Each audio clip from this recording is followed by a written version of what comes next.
Hello, and in this video I'm going to be going over the top 7 of the Astra Miliatarum Regimental Doctrines.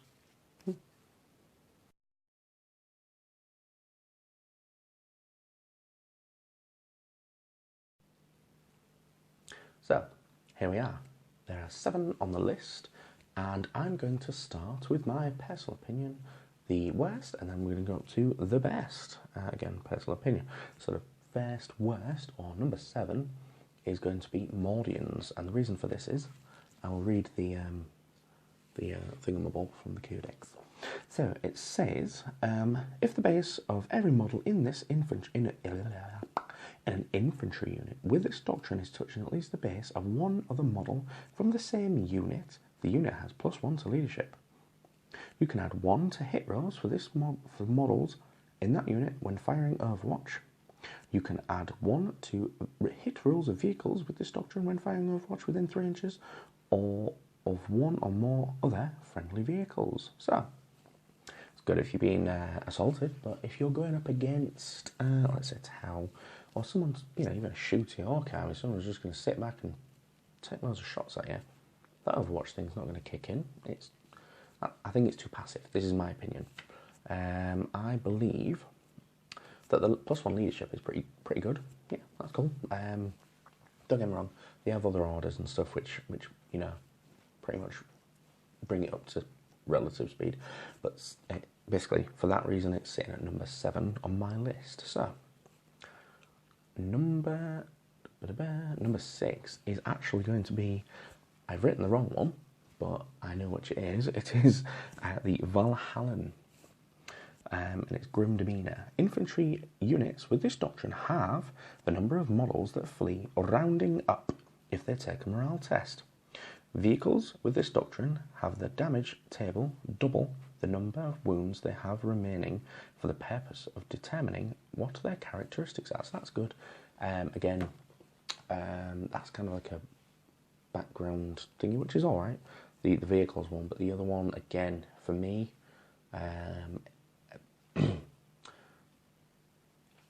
simply, so I'll just consult my notes basically, it's quite passive. And I think it was built within mind of the conscripts, like a conscript horde, possibly, or at least bubble wrapping your tanks and things like that, which makes them very resistant. However, since the nerf of the conscripts, see, kind of side note here, I kind of agree with the for the orders. That makes sense, way much sense.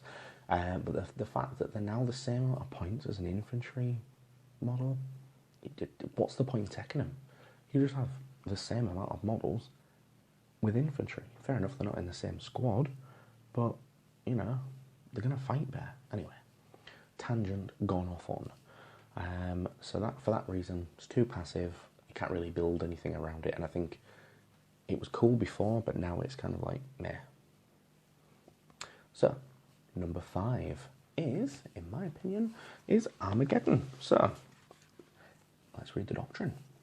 Infantry units with this doctrine may double the number of attacks they make with rapid fire weapons at a range of up to 18 inches, rather than half the weapon's range as normal. Obviously, that's guns, 24 inches, half is 12, so get another 6 inches on there. That's kind of okay.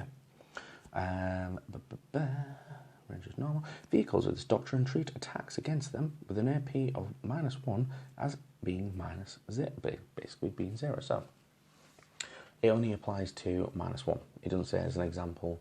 So if you get -3, it actually becomes -2. It's literally just -1 and thingy. That is okay. It's like, yeah, like an extra little bit which they put on. Didn't really add up too much in my opinion. And the 18 inches is alright. It is good because basically, if I could just consult my notes for one moment, basically if you first rank, second rank fighter, at 18 inches you're going to get 4 shots instead of 12 inches or less. So it creates a bigger threat bubble, especially for deep strikers, people who are going to be possibly slightly out of the range. You're going to get more shots on. So, it's good, but it's not, again, it's too passive for me and my playstyle. So, we've gone on to the Armageddon.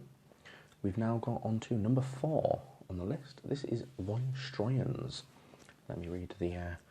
It says units with this doctrine can add 6 inches to the maximum range of heavy or rapid fire weapons they fire, which would normally have a range of 24 inches or more. So anything less than 24 inches, you wouldn't get it. But las guns, obviously, heavy bolters, las cannons, anything like that, it's going to get an extra 6 inches. So you're going to be able to sit back, create a gun line, and actually shoot at the enemy further away. So strength 3 shots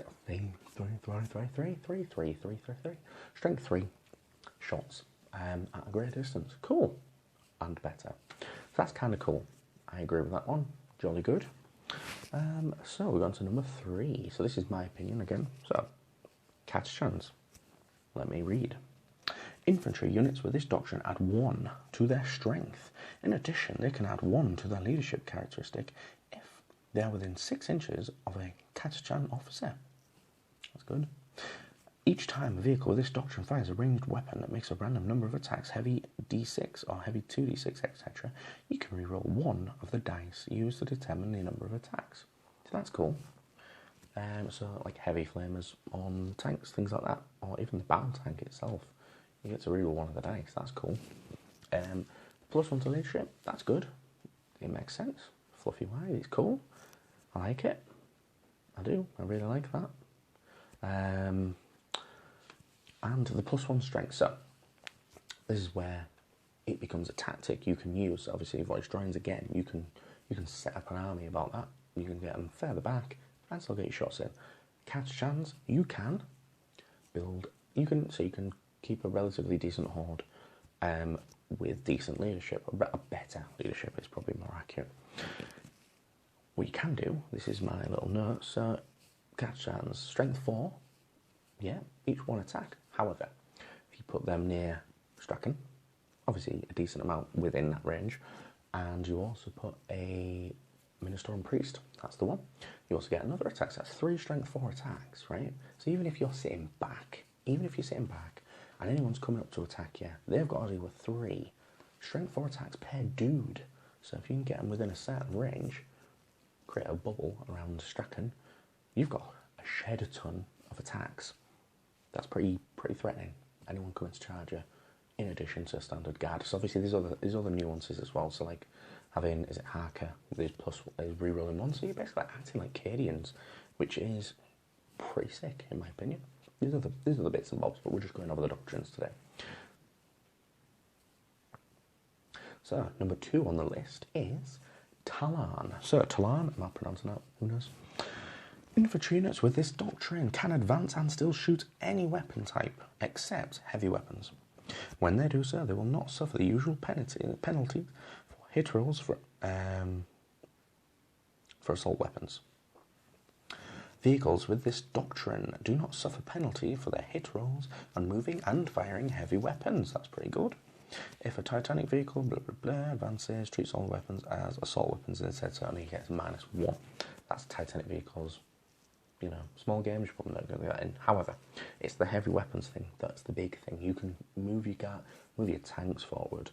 So you can have a couple of chimeras with the infantry squads, most of Lehman Russes or all the other rest of it. You can move forward and it doesn't stop them firing. It doesn't minus anything. So they're going to be hitting off normal ballistic skill, which is pretty big. All their weapons, instead of hitting on 4s, hit on 5s. Instead of hitting on 5s, hit on 4s. Most of the time. That's pretty cool. That's pretty big. So it's going to be big for vehicle armies. So if you're going for a tank army and you're just starting, maybe Tallarn's the one for you. Yeah, just a point. So that takes us back to number 1, El Numero Uno. You probably guessed what it is by now. It's Cadia.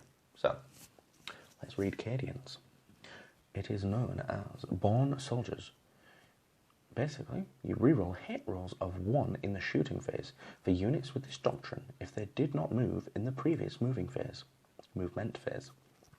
If an infantry unit with this doctrine is issued the Take Aim order and it did not move in the previous movement phase, reroll all failed hit rolls for that unit until the end of the phase. That's pretty big, in my opinion. This is the reason why I put it at number 1, is because them re-rolling ones is pretty massive. And it's not just infantry units. It's everything with that doctrine, which is 90% of the army. Obviously not inclusive of, like, I think, Ogrins and Militarum Tempestus. They've got their own thing going on. But the rest of your army, so even the Manticores, even your Basilisks, Hydras, Wyverns, your heavy weapon squads, they're going to be re-rolling ones to hit if they didn't move. 90% of the time, let's be honest. Unless it's your infantry squads, you're not going to be moving most of the time with your tanks. Unless you've got something going on, which is fine. But you have that option there. And that's pretty big, in my opinion. So basically, we all know, guardsmen hit on 4s. That's their thing, so it's 50% of the time. If you're re-rolling 1s, it's not quite a space marine shooting. It's not quite, but it's very close. So it's close to, but not exactly, 66% of the time you're going to hit, which is a lot more, way more. And that's pretty sick in my opinion, and that's why I've given them the number 1 spot. Coincidentally, I mainly play Cadians, so a little bit biased. I also didn't include the tempestus scions. I didn't do that because I kind of see them as a separate force, and that sounds a bit stupid, but they do have, so you can have them in your force and they don't count, so that's kind of the mental in there. So that's pretty much it really, I think, on the video. I think that's where we are at. It's getting quite long, 11 minutes plus. That's just this section. Anyway, so, as ever, if you liked it, one of them. If you didn't, one of them bad boys. And always, subscribe and share. That's it. At ease, soldier.